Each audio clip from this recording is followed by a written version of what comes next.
All Indiana Politics is your premier source for Indiana politics, focusing on issues that matter to you. I still want us to be the best in the Midwest. We can't afford another lockdown. Give the citizens of this country the relief they need. Education in the state of Indiana remains priority number one. In-depth, nonpartisan coverage. We don't know exactly where the economy will be in January. People are worried with good reason. Exclusive interviews with Indiana's political leaders. We have the resources here in the state of Indiana to care for those who are in need. Expert analysis on critical legislation. We need to reform those laws. This recovery is going to take some time. We've got to anticipate that there'll be a budget shortfall. From Wish TV, this is All Indiana Politics Podcast on the All Indiana Podcast Network. Good morning and welcome to All Indiana Politics. I'm Garrett Bergquist. A provision in the federal budget bill would prohibit the states from enforcing any regulations on AI for 10 years. That's upset some state lawmakers across the country, including here in Indiana. I talked to State Representative Matt Pierce. He's worked on technology and AI issues in the Indiana General Assembly. He tells me that rule freeze could put your privacy and your cybersecurity at risk.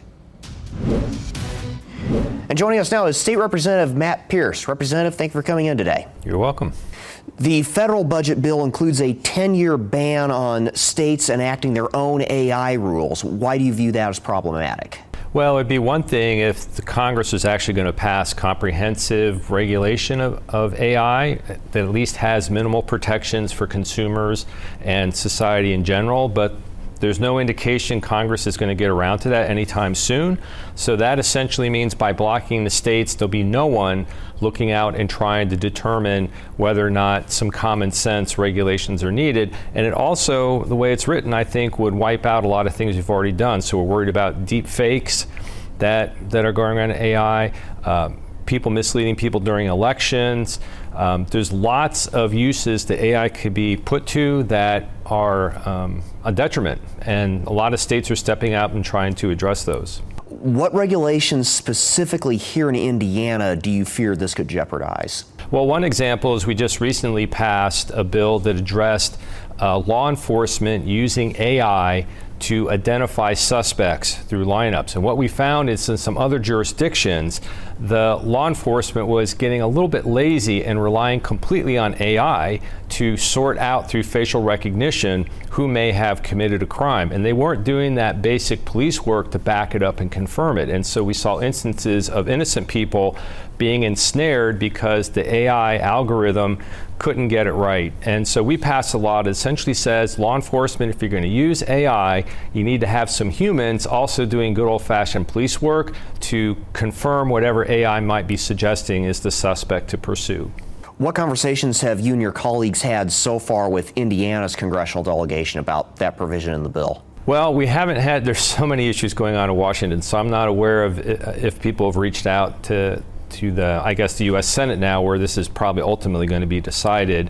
The problem is you have this massive federal budget bill. There's all kinds of issues that concern legislators in it. And then you have this one little piece that says there's this 10-year moratorium in any enforcement of state laws concerning AI. And so you have to wonder how many legislators even have become aware that this is something that's out there as a possibility. What do you make of the argument that leaving it up to the states will just result in a patchwork of regulations? Well, I think there's some truth to that. I mean, if we had one good, strong federal regulation that protected consumers and addressed the potential downsides of artificial intelligence, then I think you can make an argument for preempting the states and having one national level law. But if we look at, for example, privacy legislation, Congress has not been able in the last decade to address any comprehensive privacy protection. So it's had to be the states who step up. And if we did not have states stepping up, there would be no privacy protections at all for anyone in America. And so I think if Congress is going to want to prohibit states from operating in a particular area of the law, then they have an obligation to step up and do it themselves and have that national comprehensive law. Right now with the state level regulations, how much commonality is there across the states? Like, for example, when you were working on AI legislation, how much discussion was there with your counterparts in other states? You know, the truth is the laws are pretty similar. So California was kind of the first out of the box, but there's some of Virginia was kind of early too. And so I think what Indiana tended to do was look at what other states had done. And I think it took the template from a bunch of other states in the way they had done it and just applied that. So the truth is, I think that tech companies that are looking at all these different states that have privacy laws, trying to figure out how do we deal with that. In most cases, the laws are very similar. So I don't think it's very difficult. There are a few, states that are maybe a little more aggressive than others, but I think for the most part, we haven't really heard from the tech industry lately that, we can't operate because we have this horrible patchwork of laws throughout the country.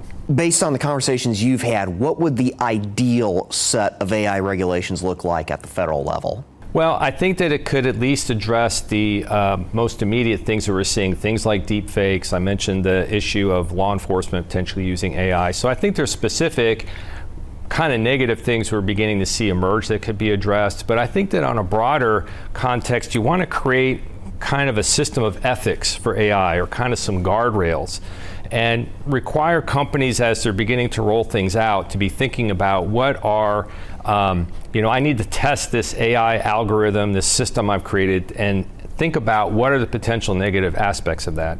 So in a lot of ways, to me, I think that artificial intelligence is a lot like pharmaceutical drugs, right? So drugs can be tremendously helpful in curing disease and treating symptoms, but they can also have side effects. Sometimes they can do more harm than good. And so we have a Food and Drug Administration that makes those drug companies go through the tests, see what are the positives and negatives, and ultimately experts in that area decide whether that drug is safe and effective and can be marketed. And I think that maybe at the end of the day, you're going to need some system similar to that, where at a minimum, you're telling the individual companies to go through a process to make sure that what you're using is safe and effective.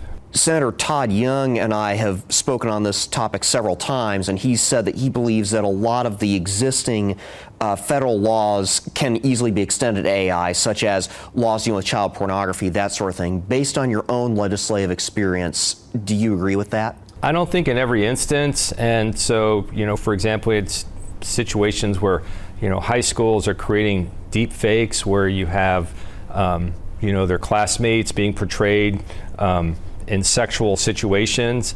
And we looked at that and we didn't really see particular law that would apply. Now, it's true that if you're portraying someone under the age of 18, it could be considered child pornography.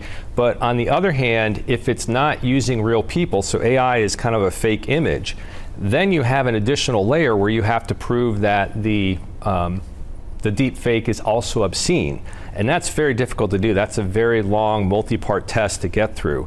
So I think that while yes, there are laws out there that can apply to particular instances, I think that you need more of a comprehensive approach in the end. And that does lead me into my next question. South Dakota Senator Mike Grounds has said that looking at this, he thinks this could be an interstate commerce clause issue, and that's something that's reserved for the federal government. So do you see this as potentially a situation where, in this case, with the lack of action at the federal level, the 10th Amendment would override that? Now, I think that when it comes to the Commerce Clause, as long as states are treating out-of-state companies the same way they would treat in-state companies, I don't think you really have a Commerce Clause problem there, particularly when the federal government is not regulating. If you had some comprehensive federal regulations, then okay, maybe you have some implications that you have to look at there. But I think as long as states are treating everyone fairly, the point of the Commerce Clause is you don't want states trying to give their own hometown businesses an advantage over out-of-state companies. And so I'm not that concerned about it. Privacy is really a similar kind of issue. We've had lots of states adopt privacy laws, and we haven't seen any of those overturned on a Commerce Clause argument. Representative Matt Pierce, thanks for coming in today. Thank you. And Pierce is not the only state lawmaker criticizing the idea. Republican State Representative Andrew Ireland says on X, strongly oppose the 10-year moratorium on state regulation of AI. Some states are going to get this wrong and overregulate, but the last thing we need to do is to cede more power to the federal government. Coming up, the state may have lost hundreds of thousands of dollars in execution drugs. We'll tell you just how much each drug cost. Your day moves fast. Your news should too. That's why there's a new and improved Wish TV app, bringing you more local news, breaking alerts, live streaming, weather forecast, radar, and Indiana sports, all in one place. Customize your news feed to see the stories that matter most to you and get the information you need when you need it. Download the new and improved Wish TV app today on iOS or Android and take News 8 with you everywhere. Welcome back. Potentially hundreds of thousands of dollars worth of drugs used to carry out executions were wasted. The death penalty is on pause in Indiana. That's because the state has run out of its stock of lethal drugs used for executions. Our Tim Spears explains how some weren't used as intended. According to Governor Mike Braun, pentobarbital, the lethal drug Indiana used to execute Joseph Corcoran last year and Benjamin Ritchie last month, cost $300,000 per use. We knew the state bought at least $900,000 worth of the drug under Governor Eric Holcomb, and now the Indiana Department of Correction tells me 2 doses of the drug simply expired. Then the state had to buy an additional dose, an estimated $1.2 million for 2 lethal injections. Something that's got a shelf life of 90 days. I think we got in a pickle where we, stored 3. Governor Mike Braun says there's no plans to restock the state's inventory of deadly drugs to execute Indiana's 6 remaining death row inmates. And then something that costs, I think, $300,000 a pop that has a 90-day shelf life. I'm not going to be for putting it on the shelf and then letting them expire. Bernice Corley, the executive director of the Indiana Public Defender Council, believes this moment is an opportunity to discuss the future of the death penalty. Really, we need to re-examine what is the point or what is the utility of the death penalty. After a 15-year hiatus, Indiana's short revival of the death penalty drew protests, then raised questions about the use of lethal injection drugs when Benjamin Ritchie's attorney said he had a violent reaction during his execution. And his feet were moving for about 10 seconds. Then he sat up and violently twitched for about 3 seconds. Lay back down.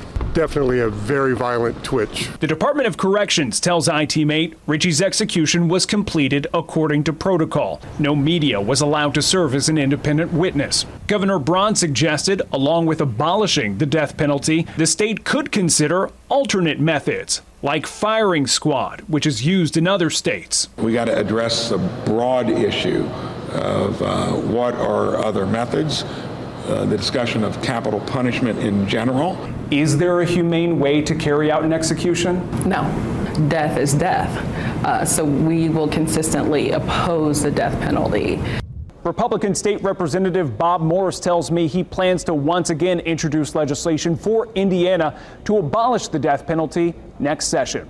In studio, Tim Spears for Wish TV and WishTV.com. Coming up, Indiana's best political team on Governor Braun's sudden replacement of 3 IU trustees. Welcome back to All Indiana Politics as we welcome in 2 members of Indiana's best political team, Democrat Lindsay Haake and Republican Bartlett. Thank you both for coming in today. Thank you. So we heard some interesting comments from Governor Mike Braun in that last segment regarding Indiana's death penalty. Allie, does this suggest that we might see a push next session either to repeal the death penalty or to add additional methods? Yeah, I think it will be interesting to see where he takes things. Obviously, this, like you said, will be a decision to be made by the legislature. But at the end of the day, look, Mike Braun is a businessman, as we know, and he's really looking at this from an ROI perspective. Like, that's an expensive drug with a very short shelf life. So whether that means exploring different methods for how to approach this or re-exploring the concept of capital punishment altogether, I do think it'll be something that they look into, as they should. That's the job of the legislature. And yeah, he was right to bring it up from an ROI perspective.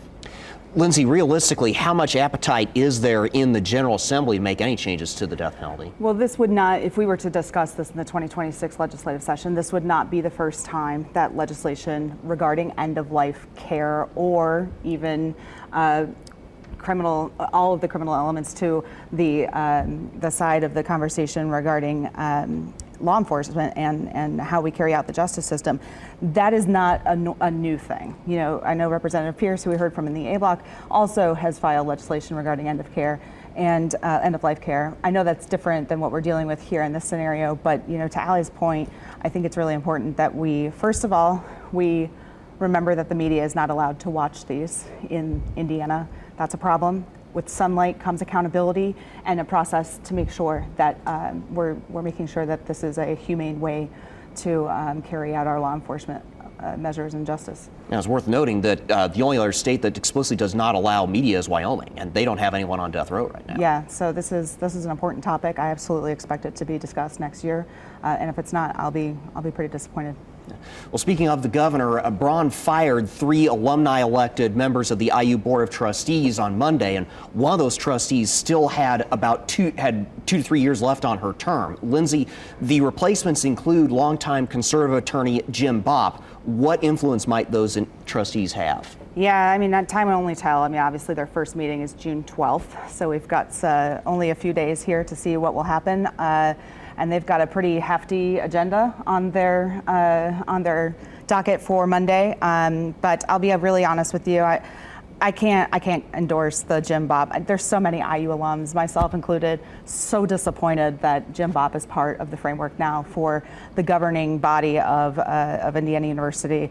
I'm not surprised, but super disappointed, and it's a sad day for IU fans, and a lot of alumni are upset, withdrawing dollar donations, withdrawing any support, speaking with their pocketbook. Allie, I'll let you respond to that as well. But also, Governor Braun at the end of session said that he would most likely let those alumni-elected trustees finish out their terms. So did he break a promise here? I don't think so. I think, looking back at the comments he made at the end of session, he never made an explicit commitment to keep them on for the end of their terms. These were folks who had a short amount of time left on their terms, and he had 2 very capable alumni presented to him as potential replacements. And so instead of just letting that stretch out, he decided to make that move now so that the university can get back to focusing on the good work that universities are doing in the state of Indiana. I mean, we've seen a lot of great shifts already, like, removing some of those harmful DEI programs, cost savings, tuition freezing. There's a lot of good work to be done. And I think the governor's decision was in an effort to continue that work and expedite it in the most efficient fashion possible. I think it was better for him to do it now than to draw things out and just have to deal with it later so that everybody can get back to work. Let's talk about that freeze on AI regulations that we heard about in the first block of the show. Allie, how likely is it that idea survives in the Senate? Look, I think that there's a lot still to be fleshed out with this bill in general. I don't know how likely it is. I think it's unlikely that it stays the way it is right now. I think there is a lot to still be considered, just like with any piece of legislation. Like, nothing's perfect at the outset, and so I think there's a lot of work still to be done. Whether it survives or is removed completely, I'm not sure, but I think it will change from where it's at right now. Lindsay, what do you make of the arguments that were raised in favor of that provision, specifically the patchwork issue and the interstate commerce issue? Sure, yeah, absolutely agree. Representative Matt Pierce is right on point with this issue. He is one of the, frankly, he's been one of the longest serving legislators dealing with this issue in a variety of committees at the State House ever since this became a topic in about, I think it was 2018-19 that it was first discussed. And so this is a voice that's critical to listen to. And the point is very well taken regarding the privacy concerns. That is what, but also I can't say I disagree with Representative Ireland as well, because, a heavy hand on this issue and barring states from having any type of implementation ability for any type of regulation is, and I'll also point out, I appreciate his comments, but I would like him to govern that way as well, because I know that he's supported a lot of, he's upended a lot of local policy as well with these same reasons behind him, but in his argument. But I'll be honest with you, it's a heavy hand that limits state regulation, and it will really, really curb any ability for our legislature to protect Hoosiers and have any type of consumer-friendly legislation from being enacted. I got about a minute left. I want to briefly address the very, very public rift between President Donald Trump and Elon Musk. Lindsay, you go first, about 30 seconds. How do you read this? Yeah, it's such a food fight, man. It's been really hard to watch. I think it's a distraction from what's going on in the Senate right now. I think people really need to pay attention to that. You've got a lot of critical infrastructure issues that are being dealt with in this reconciliation bill, including human infrastructure like Medicaid and food stamps, SNAP, other things. So we need to pay attention. Yeah. Allie, how do you read this? Yeah, absolutely. So I do agree with Lindsay that this is a distraction from important things that are happening right now, like passing the one big beautiful bill and keeping taxpayers at the center of that effort. So, these are both very public individuals. Like, of course, people are going to focus on that, but I think we should shift the focus back to the good work that's being done in Congress right now, rather than on this rift that may or may not last. Allie and Lindsay, thank you both for coming in today. We will be right back. Thank you for joining us for All Indiana Politics. We'll be back here next Sunday morning at 9:30. And be sure to check out the All Indiana Politics podcast online at wishtv.com. You'll find extended interviews there as well as our archive of past shows. Have a great rest of your weekend. From Wish TV, this is All Indiana Politics Podcast on the All Indiana Podcast Network. Watch All Indiana Politics live Sunday mornings at 9:30 on Wish TV and at wishtv.com. Subscribe to this podcast and listen weekly here on the All Indiana Podcast Network. And be sure to discover even more great podcasts at allindianapodcastnetwork.com.